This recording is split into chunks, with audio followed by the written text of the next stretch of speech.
ये कहानी एक ऐसी फर्जी टीचर के बारे में है जो अपने ही एक स्टूडेंट के प्यार में पागल हो जाती है और उसको पाने के लिए वो बेशर्मी की किस हद तक जाती है, आज की कहानी में हम जानने वाले हैं।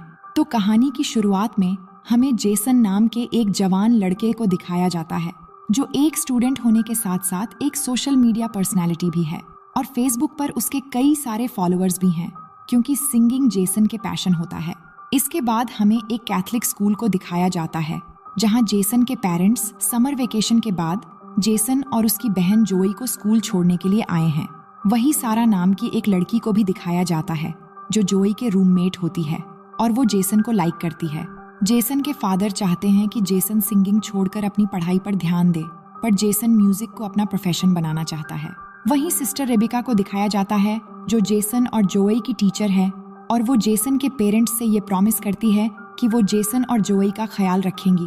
इसके बाद सिस्टर रेबिका स्कूल की नई टीचर सिस्टर सोफिया से मिलती है जिसका आज स्कूल में पहला दिन है। वो सोफिया को इस स्कूल के नियम कानून बताते हुए ये कहती है कि यहाँ टीचर्स के लिए प्रोटोकॉल है कि वो स्कूल में बिना मेकअप के आए, जिसके बाद सिस्टर सोफिया अपनी लिपस्टिक मिटाने लगती है।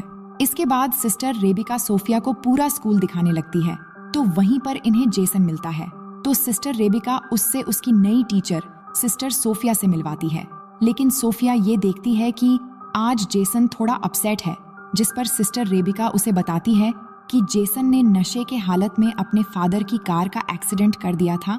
तब से जेसन के डैड उससे नाराज रहते हैं और जेसन स्टूडेंट होने के साथ साथ एक सोशल मीडिया पर्सनैलिटी भी है।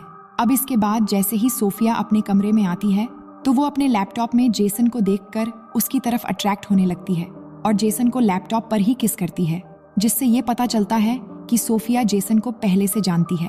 अब अगले दिन वो अपनी पहली क्लास अटेंड करने जाती है और सभी स्टूडेंट को अपना इंट्रो देती है, लेकिन उसी दौरान जेसन और सारा को बात करते हुए देखकर सारा को आगे बिठा देती है, जिस पर सारा को बहुत गुस्सा आता है। लेकिन ये देखकर जेसन की बहन जोई को थोड़ा अजीब लगता है क्योंकि कैथलिक स्कूल में टीचर्स इस तरह का रूड बिहेव नहीं करते हैं। अब जैसे ही सोफिया बुक ओपन करती हैं तो जोई कहती हैं कि क्लास शुरू होने से पहले सभी प्रेयर करते हैं, जिसके बाद सोफिया खुद प्रेयर करने के बजाय वो जोई को प्रेयर करने के लिए कहती हैं, जिसके बाद जोई प्रेयर करती हैं और उसके साथ सारे स्टूडेंट्स भी प्रेयर करने लगते हैं। तभी जोई देखती है कि सोफिया प्रेयर नहीं कर रही और वो ये बात अपने भाई जेसन को बताती है। तभी जेसन को उस समय सारा का मैसेज आता है, इसलिए वो जोई की बात पर इतना ध्यान नहीं देता। अब स्कूल के बाद सोफिया जेसन से मिलकर पूछती है कि क्या सारा तुम्हारी गर्लफ्रेंड है? तो जेसन कहता है कि मेरी कोई गर्लफ्रेंड नहीं है। ये सुनकर सोफिया बहुत खुश होती है, पर अगली सुबह वो जेसन और सारा को किस करते हुए देख लेती है और जेसन को क्लास में भेजकर सारा को डांटने लगती है, जिस पर सारा कहती हैं कि तुम मुझे नहीं जानती, मैं उस आदमी की बेटी हूँ जो इस स्कूल को फंड्स दिया करते हैं।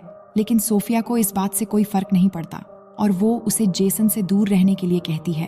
अब क्लास के बाद सोफिया जेसन को रुकने के लिए कहती है और उसे कहती है कि तुमने तो कहा कि तुम्हारी कोई गर्लफ्रेंड नहीं है, फिर तुम सारा के साथ क्या कर रहे थे?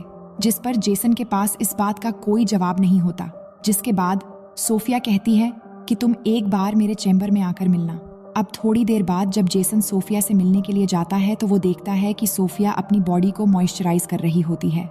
असल में सोफिया ने जानबूझकर अपने कमरे का दरवाजा खुला रखा था ताकि जेसन उसे ऐसी हालत में देखकर उसकी तरफ अट्रैक्ट हो जाए। अब अगली सुबह सोफिया जेसन से पूछती है कि वो उससे मिलने क्यों नहीं आया, जिस पर जेसन कहता है कि वो भूल गया था। अब यहाँ जेसन और जोई को स्कूल आए हुए 1 हफ्ता हो चुका है और वीकेंड पर उनके पेरेंट्स उन्हें अपने घर लेने के लिए आए होते हैं।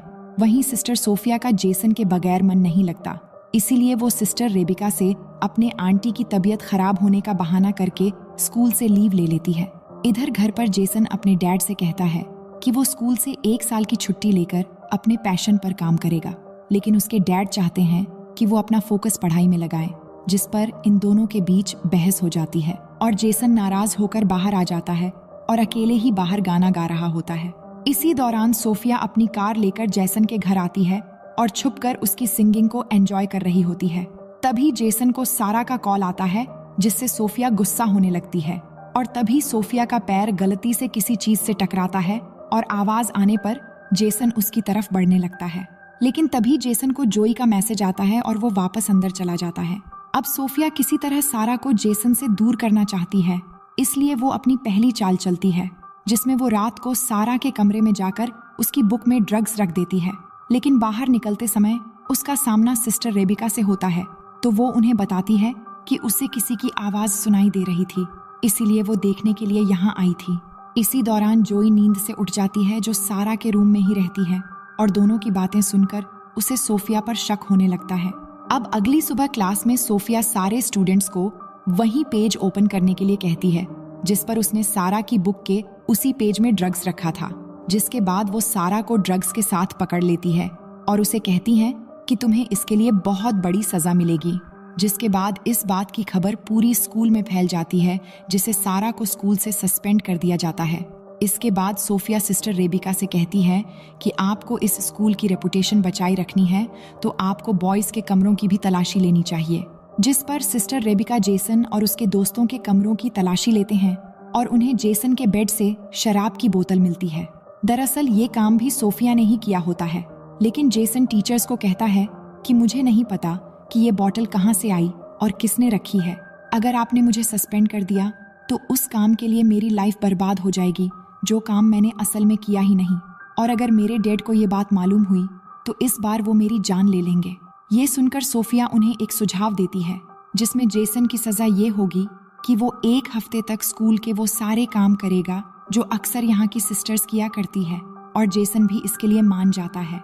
अब इसके बाद हमें पास्ट का एक सीन दिखाया जाता है कि किस तरह सोफिया ने सोशल मीडिया पर जेसन को देखा और वो उसके सॉन्ग्स और उसके आवाज की फैन हो गई, और वो जेसन से मिलने के लिए सोफिया नाम की एक सिस्टर जो उसी स्कूल में ट्रांसफर होने वाली थी, उसका मर्डर करके उसे ठिकाने लगा दिया और उसकी जगह सारे डॉक्यूमेंट्स चेंज करके सिस्टर सोफिया बनकर स्कूल में एंटर हो गई। अब कहानी प्रेजेंट टाइम में आती है, जहां हम देख पाते हैं कि जेसन स्कूल के काम कर रहा है और पौधे लगा रहा है। इसी समय सोफिया वहां आती है और हेल्प करने की बहाने उसको उकसाने लगती है। वहीं जोई ये सब नोटिस कर रही होती है। अब अगले सीन में हम देखते हैं कि सोफिया आखिरकार सारी धार्मिक हदों को पार करते हुए रात को जेसन के कमरे में एंटर हो जाती है, और अंदर जाते ही वो मोबाइल रिकॉर्डिंग ऑन करके रख देती है और अपने गले से नेकलेस उतारती है। तभी जेसन की नींद खुल जाती है और वो देखता है कि सिस्टर सोफिया उसके सामने है और उसे अजीब लगने लगता है। लेकिन सोफिया जेसन को अपनी अदा में बहकाने की कोशिश करती है और पास आकर जेसन को किस करने लगती है। लेकिन जेसन को डर लग रहा था कि ये सब पाप है और उन्हें ये सब नहीं करना चाहिए, पर सोफिया के मनाने पर वो उसकी बहकावे में आ जाता है और आखिरकार दोनों एक दूसरे के बिल्कुल करीब होकर इंटीमेट हो जाते हैं। अब अगली सीन में हम देख पाते हैं कि जेसन रिग्रेट होकर चर्च में जाता है फादर से इस बात का कन्फेस करने के लिए कि उसे एक बहुत बड़ा पाप हो गया है। अब वो जैसे ही फादर से माफी मांगने लगता है, तभी वो देखता है कि वहाँ फादर की जगह सोफिया है और वो उधर ही आकर उसके गोद में बैठकर उसे किस करने लगती है और एक बार फिर से दोनों वहाँ पर इंटीमेट होने लग जाते हैं। अब इस इंसिडेंट के हुए 1 हफ्ता गुजर जाता है और जेसन अपने घर चला जाता है, जहाँ उसे सारा का मैसेज आता है जिसमें वो उसे रात की पार्टी के लिए इनवाइट करती है। वहीं सोफिया भी स्कूल से निकल रही होती है, पर तभी वो सिस्टर रेबिका को किसी और स्कूल के फादर से असली सोफिया के बारे में बात करते हुए सुन लेती है, जिससे उसको ये पता चलता है कि वो फादर असली सोफिया को बहुत पहले से जानते हैं। ये सुनते ही वो घबराकर कार की तरफ बढ़ने लगती है, लेकिन तभी सिस्टर रेबिका उसे देखकर कहते हैं कि तुम कहाँ जा रही हो, जिस पर सोफिया उन्हें अपनी आंटी की मेडिकल इमरजेंसी का बहाना करके वहाँ से निकल जाती है। अब उसी रात जेसन अपने डैड से कहता है कि वो सारा के घर पार्टी में इनवाइटेड है, लेकिन उसके डैड उसे जाने से मना कर देते हैं, जिससे इन दोनों के बीच हमेशा की तरह बहस हो जाती है। जिसके बाद जेसन अपने डैड की परमिशन के बिना ही सारा के घर निकल जाता है और वही सोफिया भी उसे फॉलो करती हुई उसके पीछे चलने लगती है। अब जेसन सारा के घर जाकर काफी शराब पीता है, जिसके बाद सारा उसे एक कमरे में ले जाती है और दोनों एक दूसरे को किस करने लगते हैं। पर इसी दौरान जेसन को सोफिया के साथ किए हुए इंटीमेट सीन याद आने लगते हैं, जिसके बाद वो एक बियर बोतल लेकर वहां से निकल जाता है, लेकिन उसको पुलिस खुलेआम बियर की बोतल के साथ पकड़ लेते हैं। पर तभी वहां सोफिया आकर पुलिस को बताती है कि जेसन मेंटली काफी डिस्टर्ब है और उन्हें वो कन्विंस करती है कि वो जेसन को जाने दे, जिसके बाद सोफिया की बात मानकर पुलिस उसे जाने देती है। अब जेसन सोफिया से कहता है कि वो नशे की हालत में घर नहीं जा सकता, इसलिए सोफिया उसे होटल के एक रूम में ले जाती है।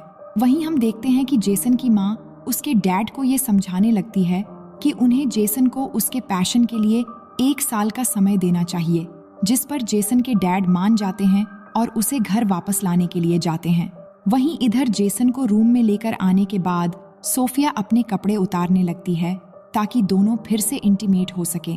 पर जेसन को शक होने लगता है कि वो हर जगह उसे फॉलो कर रही है और वो कहता है कि हम दोनों ने आज तक जो भी किया वो वाकई में एक बहुत बड़ा पाप है और मैं इस रिग्रेट से बाहर नहीं निकल पा रहा हूँ और अब आगे से हम दोनों ये सब कभी नहीं करेंगे। लेकिन सोफिया कहती है कि हम दोनों के बीच काफी सिमिलैरिटीज है और हम दोनों के ही डैड हमें नहीं समझते और हम दोनों एक दूसरे से मिले ही इसलिए कि दोनों एक दूसरे के साथ रह सके। लेकिन जेसन सोफिया की कोई बात नहीं मानता और वो सोफिया को उधर ही छोड़कर चला जाता है, जिससे सोफिया को बहुत गुस्सा आता है। वहीं जेसन के फादर उसे ढूंढ लेते हैं और उसे कहते हैं कि उन्होंने कहीं ना कहीं जेसन को फोर्स किया है और वो उसे सॉरी कहकर उसे एक मौका देने की बात करते हैं। अब अगले दिन सुबह जब जेसन और जोई दोनों स्कूल के लिए निकलते हैं तो सोफिया भी वहां होती है और वो उन्हें देखकर कार स्टार्ट करके जाने लगती है। तभी जोई उस कार को देख लेती है और स्कूल आकर उस कार को ढूंढ भी लेती है और नंबर के जरिए ऑनलाइन चेक करती है, जिससे उसे पता चलता है कि वो कार सोफिया के नाम पर ही रजिस्टर है, जिससे जोई को ये यकीन हो जाता है कि वो सोफिया ही थी जो उनके घर के बाहर ठहरी थी। वहीं इधर जेसन अपने कमरे में जाता है तो सोफिया उसे बेहोश पड़ी मिलती है, जिससे वो घबराकर उसे होश में लाने के लिए माउथ टू माउथ ऑक्सीजन देने की कोशिश करता है। लेकिन उसे पता चलता है कि सोफिया नाटक कर रही है, जिस पर जेसन सोफिया पर गुस्सा होकर ये कहता है कि मैं इस बारे में फादर को रिपोर्ट कर दूंगा। लेकिन सोफिया को इस बात से कोई फर्क नहीं पड़ता और वो कहती है कि अगर तुमने रिपोर्ट किया तो मैं भी सभी को बता दूंगी कि तुम एक स्टूडेंट होकर किस तरह एक टीचर के साथ बेशर्मी की सारी हदें पार कर चुके हो। अब जेसन समझ जाता है कि वो बुरी तरह फंस चुका है। तभी उसे जोई फोन करके सोफिया के कार के बारे में बताती है, जिस पर जेसन उसे कहता है कि वो इस बारे में किसी को न बताए। अब आगे हम देखते हैं कि क्लास में प्रेयर के बाद सिस्टर रेबिका सारा को दोबारा वापस लेकर आई है, जिसे सोफिया को बहुत गुस्सा आता है और क्लास के बाहर सोफिया सिस्टर रेबिका को नियम समझाने लगती है कि किस तरह आप सारा को वापस स्कूल में परमिशन दे सकती हैं, जिस पर सिस्टर रेबिका कहती हैं कि तुम मुझे नियम कानून मत सिखाओ, मुझे पता है कि क्या करना चाहिए और क्या नहीं, और तुम पहले प्रेयर करना सीखो। अब एक तरफ सारा के वापस आने की खुशी में जेसन सिंगिंग कर रहा होता है तो दूसरी तरफ सोफिया गुस्से में आकर एकदम साइको की तरह बिहेव करने लगती है।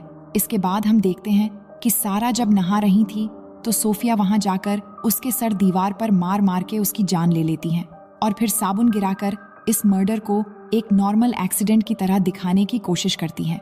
इसके बाद जब जोई नहाने के लिए जाती हैं तो वो सारा को मरी हुई देखकर चिल्लाने लगती है। इसके बाद सारा की बॉडी को पोस्टमार्टम के लिए ले जाया जाता है। इसी दौरान सारा की लाश देखकर जोई ये कह रही होती हैं कि इतने सालों में शावर लेते समय कभी भी ऐसा नहीं हुआ, यहाँ कुछ न कुछ तो गड़बड़ जरूर हुआ है।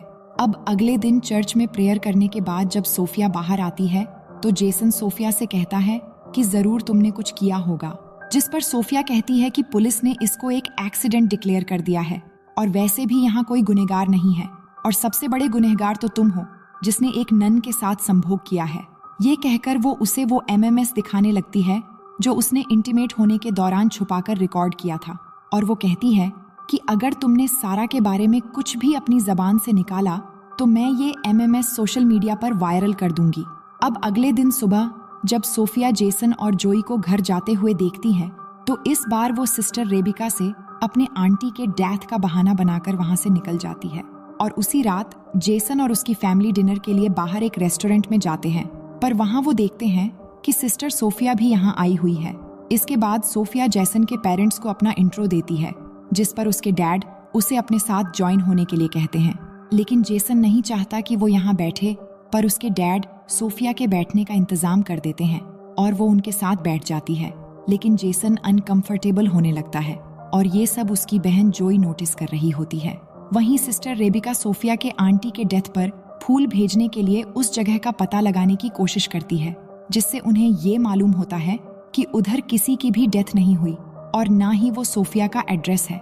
इधर जोई के कहने पर जेसन अपनी बहन को सब कुछ बता देता है कि किस तरह वो धीरे धीरे सोफिया के जाल में फंस गया और सोफिया ने उनके इंटीमेट होने का एक MMS भी बना लिया है, इसलिए वो कुछ भी नहीं कर सकता। जिसके बाद दोनों मिलकर एक प्लान बनाते हैं कि वो नन असली सोफिया है या नहीं, इसकी सबूत तलाश करेंगे।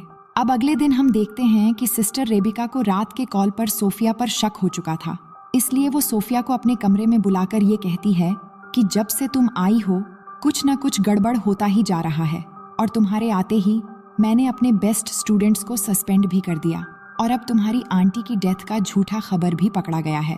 ये कहकर वो फादर से कंप्लेंट करने जाने ही वाली होती है, तभी सोफिया एक लैंप से मारकर सिस्टर रेबिका को घायल कर देती है।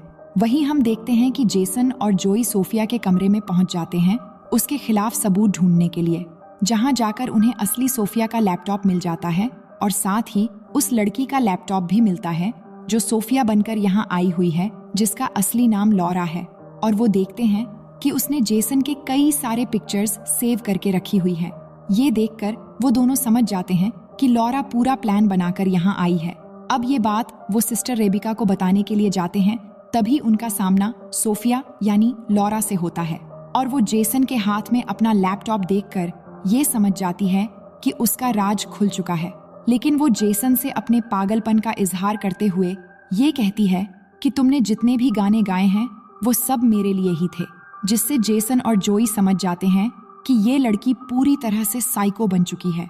जिसके बाद वो आगे बढ़ने लगते हैं, लेकिन तभी मौका देखकर सोफिया जोई पर लैंप से वार कर देती है, जिससे जेसन गुस्से में आकर उसका गला दबाने लगता है। तभी वो जेसन के पैरों के बीच लात मार देती है, जिससे वो दर्द से गिरकर बेहोश हो जाता है। जिसके बाद वो जोई को फिर से उसी लैंप से मारने ही वाली होती है, तभी वहां पर सिस्टर रेबिका आकर उसके हाथ से वो लैंप छीन लेती है, लेकिन वो सिस्टर रेबिका को भी मारने लगती है। तभी जेसन होश में आकर अपनी जेब से स्क्रू ड्राइवर निकालता है और सोफिया की पीठ में वार कर देता है, जिससे वहीं पर सोफिया की मौत हो जाती है। इसके बाद हमें स्कूल के ग्रेजुएशन का दिन दिखाया जाता है, जिसमें जेसन के डैड जोई को उसकी मॉम की कार और जेसन को एक नया गिटार गिफ्ट करते हैं और इसी सीन को दिखाते हुए ये शानदार कहानी यहीं पर खत्म हो जाती है। तो दोस्तों, ये कहानी आपको कैसी लगी कमेंट में जरूर लिखिएगा। मिलते हैं एक और मजेदार स्टोरी के साथ।